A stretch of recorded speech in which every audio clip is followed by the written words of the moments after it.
यूँ तो दोस्तों आपने कई बार भोले बाबा की कई कहानियाँ सुनी होंगी और कई लोग इसके बारे में चर्चा भी करते होंगे कि हमारे साथ ऐसा चमत्कार हो गया, वैसा चमत्कार हो गया। दोस्तों ऐसा ही एक अद्भुत सा अनोखा किस्सा जो मेरे साथ हुआ, मैं आप सभी के साथ साझा करना चाहती हूँ। मैं अपनी इस कहानी के द्वारा या छोटे से किस्से के द्वारा आप सभी को सिर्फ यही बताना चाहती हूँ कि ईश्वर हमेशा हमारे साथ होते हैं। यदि हमें कोई दुख मिलता है तब भी, और हमें यदि कोई सुख मिलता है वो तब भी हमारे साथ होते हैं। इसलिए आप किसी भी परिस्थिति में ना घबराएं। यदि आप सच्चे भाव से ईश्वर की आराधना या ईश्वर को मानते हैं, चाहे वो कोई से भी भगवान हो, वह आपकी सहायता ज़रूर करते हैं। और यदि आप किसी भी बात से निराश हैं कि भगवान मेरी मदद नहीं करता, तो इसके पीछे कोई ना कोई कारण ज़रूर होगा। इसलिए आप हमेशा ईश्वर पर विश्वास बनाए रखें। दोस्तों मेरा किस्सा इस प्रकार है कि आज से 2-3 साल पहले मैं जो है नीलकंठ जाने की इच्छा बहुत ज़्यादा मेरे मन में हो रही थी और चाह रही थी कि कोई ना कोई मेरे साथ चले, क्योंकि मुझे वहाँ का रास्ता नहीं पता था। मैंने अपने पति से बोला तो उन्होंने मना कर दिया कि मेरे पास समय नहीं है। और ना जाने रात को जब मैं सोई और सवेरे उठी तो मेरे सर पे ऐसी सनक सवार हुई कि मुझे नीलकंठ जाना ही है। मैंने सोचा अपने मायके से किसी का साथ ले लूँगी और नीलकंठ चली जाऊँगी, किंतु मेरा वहाँ पर भी जाना नहीं हुआ।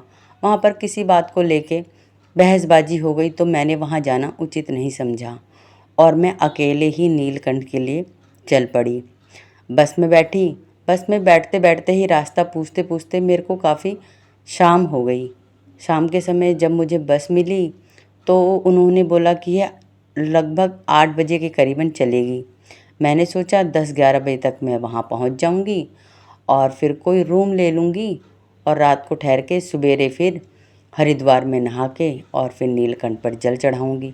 मैं बहुत खुश थी, किंतु दोस्तों मेरी बस 12 बजे वहाँ पर पहुँची और रात के 12 बजे मैं अकेली थी तो मैं इतना डर रही थी कि मैं आपको बता नहीं सकती। सिर्फ मैं बाहर दिखा नहीं रही थी कि मुझे डर लग रहा है, बाकी मैं अंदर से काफ़ी डरी हुई थी, क्योंकि मेरे साथ कोई नहीं था और काफ़ी अंधेरा हो चुका था।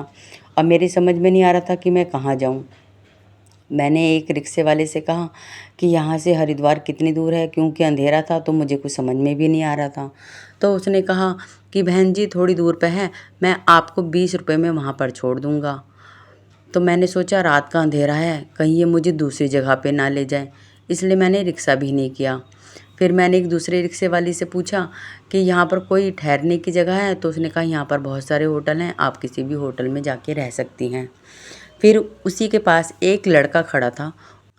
उसने मुझे सुझाव दिया कि बहन जी आप यदि अकेले हैं तो आप बस स्टैंड पर ही रुकिए, वहाँ आपके लिए सबसे ज़्यादा सुरक्षित रहेगा और आपको छोटी मोटी सुविधा भी मिल जाएगी। मुझे उसका आइडिया सही लगा और मैं बस स्टैंड पे ही रुक गई। वहाँ पर बहुत सारे मुसाफिर रुके हुए थे, इसलिए दोस्तों मैंने भी वहीं पर रुकना सही समझा। लगभग 2-2:30 बजे मैं वहाँ से अकेले ही हरिद्वार के लिए निकल गई पैदल। और दोस्तों मैं 10 से 15 मिनट में हरिद्वार पहुँच गई। वहाँ पर कई लोग सो रहे थे और कई लोग जो है हरिद्वार में नदी का मज़ा ले रहे थे और कई लोग नहा भी रहे थे। मैंने सोचा अभी 2:30 बजे हैं, मैं 4 बजे के लगभग नहाऊंगी। फिर जैसे ही 4 बजे मैंने नदी में नहाया और वहाँ पर जो है दिया जलाया और उसके बाद मैंने जल भर लिया नीलकंठ पर चढ़ाने के लिए। फिर मैं वहाँ पर बैठी बैठी यही सोच रही थी कि मैं नीलकंठ जाने के लिए कहाँ से सवारी पकड़ूं, किससे पूछूं कि कहाँ से सवारी मिलती है। इतने में एक लड़का आया और उसने मेरे को बोला कि बहन जी आप क्या नीलकंठ जाने के बारे में सोच रही हो? मैंने कहा तुम्हें कैसे पता? तो उसने कहा क्योंकि मैं भी नीलकंठ जा रहा हूँ और मैं अगर आप मेरे साथ चलना चाहो तो चल सकती हो। तो क्योंकि वह लड़का काफ़ी प्रेम से बात कर रहा था और काफ़ी तमीज़ से बात कर रहा था तो मुझे वो लड़का सही लगा। मैंने सोचा अच्छा आप बताइए नीलकंठ कैसे जाते हैं? तो वो बताने लगा कि टेम्पू जाता है, टेम्पू से आप नीलकंठ जा सकते हैं। तो मैंने सोचा कि ठीक है मैं अकेली हूँ तो इसके साथ में मैं भी चल लूँगी। इतने में दोस्तों मैंने देखा कि वहाँ पर मैंने कहा जब आरती हो जाएगी पर मैं जाऊँगी तभी उसके बाद ही। तो उसने बोला ठीक है मैं भी आरती देख लूँगा, उसके बाद हम दोनों चल पड़ेंगे। और दोस्तों उस टाइम पे जो है हल्का मौसम ठंडा सा था। मुझे इतना याद है दोस्तों कि जब मैं बस में बैठी थी तो उस टाइम पे जो है मुहर्रम था अगले दिन, तो इसलिए दोस्तों मौसम ठीक ठाक था। तो फिर क्या हुआ कि जब हम आरती के लिए वहाँ पर बैठे हुए थे, लगभग 5 बज रहे थे, तो मैंने देखा कि एक आदमी मेरे को घूरने में लगा हुआ है। मुझे बहुत अटपटा लग रहा था और मुझे गुस्सा भी आ रहा था, पता नहीं क्यों उसको देख के। फिर मैंने देखा उसने किसी एक बुढ़े आदमी से बोला, कुछ बोला मेरे विषय में, और मैं उसी को देख रही थी क्योंकि वो मुझे देख रहा था, तो मेरी भी नज़र बार बार उसी पे जा रही थी। फिर उसने जो है किसी बुढ़े आदमी से मेरे विषय में कुछ कहा, और वो बुढ़ा आदमी मेरे पास आया और बोलने लग गया कि बेटा आप कहाँ जा रहे हो। मैंने कहा मैं कहीं भी जाऊँ, आपको क्यों मतलब, क्योंकि मैं उस आदमी से चिड़ी हुई थी जो मुझे घूर रहा था और उसी ने उस बुढ़े को मेरे पास भेजा था, इसलिए मैं उससे बदतमीज़ी से बात करने लगी। मैंने कहा आपको क्या मतलब है मैं कहीं भी जाऊँ। तो कहने लगे बेटा मैं वैसे ही पूछ रहा हूँ, आप कहाँ जा रही हो। तो मैंने कहा मैं नीलकंठ जा रही हूँ। और तो कहने लगे ये कौन है। तो मैंने बोला ये मेरे रिश्तेदार हैं। मैंने झूठ बोल दिया उससे कि ये मेरे रिश्तेदार हैं, मैं इन्हीं के साथ जाऊँगी। तो वो मेरे को जो है ना बोलने लग गया कि अच्छा कहाँ रहते हो। उस लड़के से बहसबाजी करने लग गया वो, और मेरे से भी बार बार पूछे जा रहा, जब तक उस बुढ़े ने मेरे को कन्वेंस नहीं कर दिया कि मैं गलत कर रही हूँ और मैं झूठ बोल रही हूँ दोस्तों, वो बुढ़ा आदमी वहाँ से हटा नहीं। और लास्ट में उसने मेरे को सिर्फ इतना बोला कि बेटा मेरा काम है आपको समझाना, और मैं आपके पिता और दादा के समान हूँ। यदि आपको मेरी बात माननी हो तो आप मानिएगा, और नहीं माननी हो तो बेटा मत मानिएगा। आप जो है अपनी राह अकेले ही चुनो। इतना बोल के वो चला गया। उसके बाद दोस्तों मैं उस बुढ़े आदमी के बारे में काफ़ी देर तक सोचती रही, और वो जवान आदमी जो मुझे घूर रहा था उसने लास्ट बार मेरे को देखा और फिर वो वहाँ से चला गया। अब मैं आरती वारती देखने लग गई, और आरती देखते वक्त और फिर आरती लेते वक्त दोस्तों मेरा फिर उस बुढ़े आदमी की बातों पर ध्यान गया, और मैंने जो है निश्चय किया कि मैं अकेले ही नीलकंठ जाऊंगी। और मैंने उस लड़के को ऐसा बातों में फंसाया कि आप जो है पैदल चलो, मैं रिक्शे से आती हूँ क्योंकि मैं ज़्यादा चल नहीं पाती हूँ।